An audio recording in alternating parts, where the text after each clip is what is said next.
Will limiting how much students can take out in loans result in lower tuition? Probably not. The conservative talking point here is Reagan-era Education Secretary William J. Bennett's theory that large amounts of federal student aid drive up the cost of tuition. This is called the Bennett hypothesis. Studies on the Bennett hypothesis have found mixed results. Sometimes more federal aid does equal higher tuition, especially for-profit institutions, but it isn't universal. In terms of grad programs, newer review actually found no Bennett effect in law, medicine, or business. There is evidence, though, that more aid lets students work fewer hours and stay in school, thus improving access and boosting completion rates. So if we go by actual evidence, we can expect that these cuts will mean fewer students getting through school, not cheaper tuition. Tuition is mostly driven by other forces as well. So like over the last decade, inflation-adjusted tuition at public colleges has actually fallen, and costs after aid have fallen even more.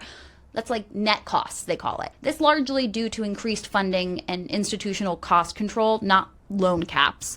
Costs go up when states step back from funding colleges, and then those costs just fall onto students. And also there's rising costs like labor and healthcare and infrastructure, and then they try to be more competitive in attracting students at these schools. So they add programs and facilities and support students.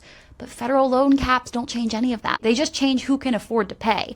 And I know it seems like if students can borrow less, colleges will be forced to charge less because they won't have as much tuition. They won't have people being able to come. One thing is colleges have multiple revenue streams, and in-demand programs can keep prices high and just recruit more rich students, more out-of-state and international students, and more students using private loans or family money. Community colleges don't have that luxury, though. They already charge like bare bones tuition.